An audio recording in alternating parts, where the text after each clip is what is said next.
আসসালামু আলাইকুম সুপ্রিয় দর্শক। বাউল সম্রাট শ্রদ্ধেয় শাহ আব্দুল কলিমের একটা গান আছে, চলিতে চরণ চলে না, দিনে দিনে অবশ্যই আগের বাহাদুরি তোমার গেল কই।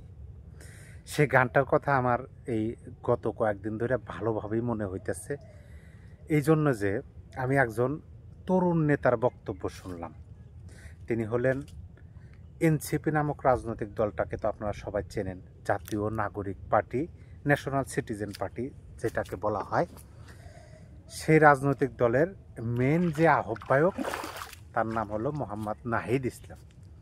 এই নাহিদ ইসলামের একটা বক্তব্য শুনলাম। সেই বক্তব্য শুনে আমার মনের মধ্যে উদয় হলো যে এই যে সার্জিস আলম, নাহিদ ইসলাম, হাসনাত আবদুল্লাহ, এদের আগের বাহাদুরি এখন গেল কোথায়। যে কারণে আমি ওই বাউল সম্রাট শাহ আব্দুল করিমের গানের করে বললাম যে চলিতে চরণ চলে না, দিনে দিনে অবশ্যই আগের বাহাদুরি তোমার গেল কই। দেখেন, আমি আপনাদেরকে একটা জিনিস দেখাই। আমি যে জায়গাতে যাইতেছি এই জায়গাটা তো পিছনের টুকু তো দেখতে পাচ্ছেন, সামনের টুকু দেখেন। আর হচ্ছে এই সাইডে পানি, এই সাইডে পানি, এবং প্রচুর রোদ। একবারে মনে হচ্ছে যে এই প্রচণ্ড রোদ, প্রচণ্ড গরমের দিন এরকম একটা ভাব। আজকে ব্যাপক রোদ, ফ্যানের তলে ফ্যানের বাতাসও গরম। আমি জায়গাটা এই জন্য দেখালাম যে আমি ইচ্ছা করলেও আমি সোজা ছাড়া যাইতে পারতেছি না। এদিকে গেলেও পানি, এদিকেও পানি। আর আমি মানে যদিও পানির মধ্যে দিয়ে যাওয়া যায়, তারপরও যাওয়া যাবে না, কারণ প্রচুর গরম, প্রচুর রোদ। সেই রোদের মধ্যে গেলে অল্প টাইমের মধ্যে শরীর গামে একদম তেনা তেনা হয়ে যাবে, এরকম একটা পরিস্থিতি। যাই হোক, পথে চলতে হয়, সোজা পথে চলতে হয়।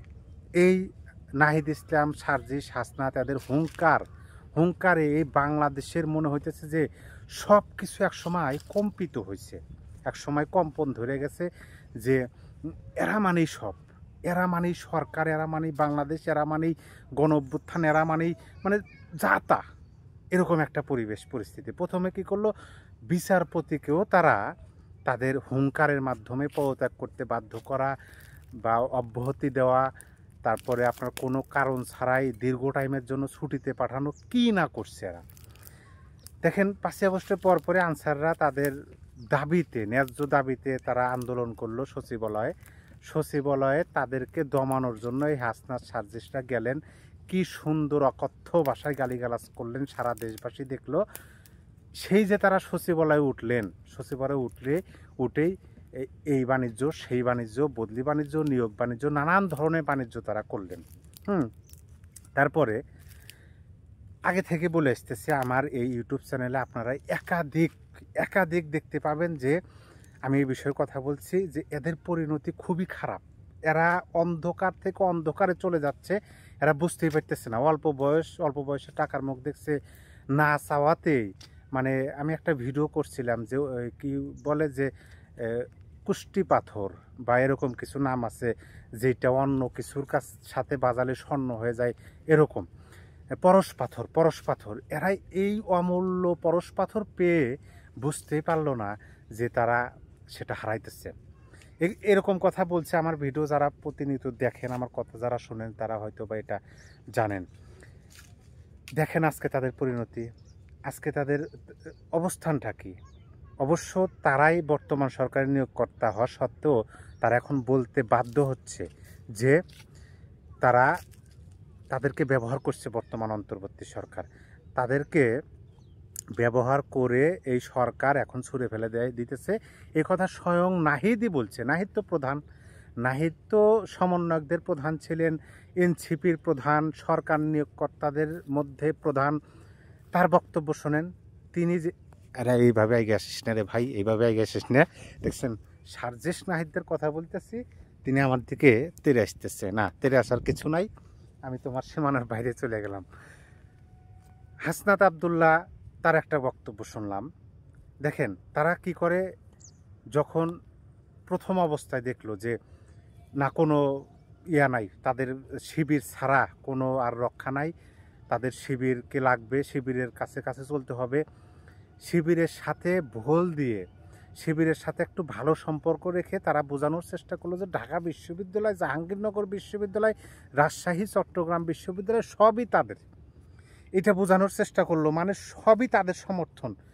তাদের যে ভরাডুবি হলো, মানে পতনটা একবারে চূড়ান্ত পর্যায়ে এসে রূপ নেওয়া শুরু করলো প্রকাশ্য, সেটা হচ্ছে ডাকসু নির্বাচনের মাধ্যমে। এটা ভালো কারোরই বলার অপেক্ষা রাখে না। আর তাদের যে এই পরিণতি হবে এবং তারা যে কথা বলতে পর্যন্ত ভয় পাবে তাদেরই সরকার ক্ষমতায় থাকার পরেও, এইটা পরিষ্কার হলো কবে জানেন? 2025 সালের 15ই জুলাই নাকি 16ই জুলাই, যাই হোক, গোপালগঞ্জ যখন তারা অবরুদ্ধ হলো, যখন সকল প্রকার আইন শৃঙ্খলা বাহিনী, পুলিশ বাহিনী, র্যাব বাহিনী, বিজিবি, সেনাবাহিনী, নৌবাহিনী, শুধুমাত্র মনে হয় বিমান বাহিনী যায় নাই, তাছাড়া সকল আইন শৃঙ্খলা বাহিনী তাদেরকে গোপালগঞ্জবাসীর হাত থেকে রক্ষা করার জন্য পরিশেষে কি করলো? পরিশেষে তারা আপনার সেনাবাহিনীর ট্যাঙ্কের যুদ্ধযানে করে তাদেরকে সেখান থেকে নিয়ে আসলো। মানে পালাতে হলো, সেখানে উপায় নাই তো, সেখানে গুলি হলো। সরকারি হিসাব অনুযায়ী তো আপনার 5 জন মানুষ প্রাণ হারাইছেন সেখানে। তাইলে আরও অনেক। তারপরে দেখেন গোপালগঞ্জে কি করা হলো, কোস্টগার্ড পর্যন্ত নিয়ে সেখানে কারফিউ জারি, 144 ধারা কীভাবে স্ট্রিম রোলটা চালানো হলো শুধুমাত্র এই সমন্বয়কদের, এনসিপির নেতাদেরকে রক্ষা করার জন্য। কিন্তু এখন তারা ভয় পাচ্ছে, এখন তারা কথা বলতে ভয় পাচ্ছে। তারা যে কিভাবে সারাটা দেশে জুলাই পদযাত্রা করছে সেটা তো দেখছেনি। কক্সবাজার গিয়েও তো ধাওয়া খেয়ে আসছে, কক্সবাজারও অবরুদ্ধ। এখন বিএনপির ঘাড়ে তারা চেপে বসতেছে। যাই হোক, সেটা তারা বুঝতে পারে, রাজনৈতিক হিসাব নিকাশ তাদের কাছে। কিন্তু আমাদের কথা হলো যে ওইটাই যে অতি বড় হয়েও না ঝড়ে ভেঙে যাবে, আর অতি ছোট হয়েও না ছাগলে মুড়ে খাবে। এরাই এমন বড় হয়ে গেছিল যে প্রবীণ, মুরব্বী, বয়স্ক এদের কাছে কিচ্ছু না, তারা সব সমান তালে কথা বলে। তারা সবাইকে হেয় করার জন্য এক্সপার্ট বলে আমাদের কাছে মনে হলো। কিন্তু আজ দেখেন, আজ তারা ভয় পাচ্ছে। কিসের ভয়? আজ তারা ভয় পাচ্ছে আওয়ামী লীগের ভয়। আজ তারা ভয় পাচ্ছে আওয়ামী লীগের মিছিলের ভয়, যে আওয়ামী লীগ যে মিছিল করতেছে। এই নাহিদ ইসলামের বক্তব্য যে আওয়ামী লীগ যে শুধু ঢাকা শহরে মিছিল করছে তা না, আওয়ামী লীগ সারা বাংলাদেশে মিছিল করতেছে এবং আওয়ামী লীগের প্রধান টার্গেট হলো এনসিপি। এই কথাটা তারা বলল। তার মানে কি, এখন তারা বের হইতে পারতেছে না। আর দ্বিতীয়ত হলো যে তাদের জনসমর্থন নাই। এমনকি তারা যে জেনারেশন জেনজি, সে জেনজি জেনারেশনের যে স্টুডেন্ট শিক্ষার্থীরা আছে তারাও তাদেরকে, মানে ওই যে তাদের যে কি বলে, বাকশাস বাংলাদেশ গণতান্ত্রিক ছাত্র সংসদ নামে একটা প্যানেল যে ঢাকা ইউনিভার্সিটিতে নির্বাচন করছিল পিপি, তাদের প্যানেল তো ভরাডুবি হয়েছে। এটা দ্বারাই পরিষ্কার যে তাদের সব একুলো গেছে, ওইকুলো গেছে, এখন ভর করতে হইতেছে। আমি শুধু এইটাই, বিস্তারিত বলার কিছু না, আপনারা সবই জানেন, কিন্তু আমি শুধু এইটুকু বলতে চাই যে আপনি শুধু এইভাবে ভাবেন যে এদের সরকার, বর্তমান বাংলাদেশের সরকার হচ্ছে এনসিপির সরকার। সরকারই তো বলছে এনসিপিরাই তাদেরকে নিয়োগ করছে, অথচ সরকার থাকাকালীন, নিজেরা ক্ষমতায় থাকাকালীন তারাই একটা রাজনৈতিক দলের ভয়ে থরথর করে কাঁপতেছে। কণ্ঠ মনে হয় ভার হয়ে আসছে, আগের মতো হুঙ্কার গর্জন দেওয়া আমরা দেখতেছি না। নানান ধরনের গুরুত্বপূর্ণ ইস্যু ঘটে যেতেছে, তাদের মতামতকে কেউ আর প্রাধান্য দিতেছে না। আর সবচেয়ে আশ্চর্যজনক বিষয় হলো কোনটা, তাদের মাথার উপর আশীর্বাদ পুষ্ট একটা হাত ছিল। সে হাতটা আপনারা সবাই জানেন। তিনি কন্টেন্ট বানান, তিনি বিদেশের মাটিতে থাকেন, বিভিন্ন সময় উস্কি দিয়ে বাংলাদেশের মধ্যে মব সৃষ্টি করা, বাংলাদেশকে উচ্ছৃঙ্খল পরিবেশের মধ্যে নিয়ে আসা, এই জন্য তারা ব্যাপকভাবে কাজ করছে। আমি বলবো না তাদেরকে নাম বলে, কারণ যারা রাজাকারের উত্তরসূরি বা রাজাকারী চিন্তা ভাবনা মনের মধ্যে পোষণ করে, তাদের নামটাও মুখে নিতে মানে কেমন জানো যে ভারী ভারী লাগে, কি দরকার।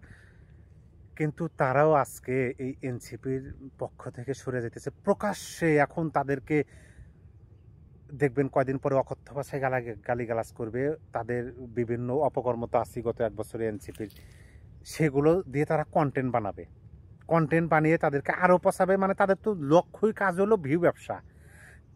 যাদের সম্পর্কে কথা বললে, যাদের পক্ষে কথা বললে তাদের ভিউ বেশি হবে, যাদের বিপক্ষে কথা বললে ভিউ বেশি হবে, ডলার ইনকাম বেশি হবে, তারা সেটাই করে। এই কথাগুলো আমরা অতীতেই বলে আসছি, কিন্তু আমাদের কথা কেউ বিশ্বাস করে না, আমাদের কথা শোনে নাই। এখন এনসিপির দেখেন কি অবস্থা, এখন এনসিপি ছেড়ে দে মাকে দেবাসী। এখন এনসিপির অবস্থা হলো যে ওই যে আগের বাহাদুরি তোমার গেল কই, চলিতে চরণ চলে না, দিনের মাথার চুল পাকিতেছে, মুখের দাঁত লড়িতেছে, চোখের জ্যোতি কমিতেছে, মনে ভাবি চশমা লই। এই গানটা আপনারা সবাই শুনছেন। সেরকম পরিস্থিতি বাস্তবিক অর্থেই এনসিপির এখন সেরকম পরিস্থিতি। এনসিপি জানি না এই রাজনৈতিক দল, এনসিপি নামক রাজনৈতিক দলটা বাংলাদেশে কোনোভাবে শুধু নামটা আছে দিঘি দিঘি এরকমও থাকবে কিনা। কারণ বাংলাদেশে তো অনেক দল, 49টা রাজনৈতিক দল ছিল, নতুন করে আরও নিবন্ধন হয়তো কিছু রাজনৈতিক দলকে দিছে, আরও বেশি হয়েছে। কয়টা রাজনৈতিক দলের আপনি নাম জানেন? কয়টা রাজনৈতিক দলের নেতাকে আপনি চেনেন, তার মুখের কথা শুনছেন? আমার তো মনে হয় সেরকম পর্যায়ে একবারে অতল গভীরে 1 বছরই যদি এই অবস্থা হয়, আপনি ভাবুন না কেন যে 1 বছর তাদের স্ট্যান্ড বাই এখনও সরকারে আছে, তাদেরই সরকার, তারপরও তারা ভয় পাচ্ছে, বাহাদুরি হারিয়ে ফেলেছে। সেজন্য বলা হয় যে এই সময় থাকতে ভাবতে হবে। লালন সারার একটা গান আছে যে অসময়ের কৃষি করে মিছামিছি খেটে মরে, গাছ যদি হয় বীজের জোরে ফল ধরে না। এই গাছটা তো বীজের জোরে হয়েছে। গণ-অভ্যুত্থান তো সেটা দেশের জনগণ রাজপথে নামছে, জনগণ গণ-অভ্যুত্থান ঘটাইছে, ওটা বীজের জোরে গাছটা হয়েছে, কিন্তু ফল নাই। ফল কি জন্য নাই? যে এটাকে যত্ন নেওয়া, ভালোভাবে যেন বেড়ে ওঠে সেজন্য দেখাশোনা করা। ওই মালি তো হম্পদম্প ব্যস্ত ছিল, মালি তো মনে করেন যে ভয় দেখানোতে ব্যস্ত ছিল, যার কারণে গাছও এখন চুরমোরা ধরে গেছে। আর মালিদেরও অবস্থা এখন ছেড়ে দে মাকে দেবাসী, ওই আগের বাহাদুরি এখন আর নাই।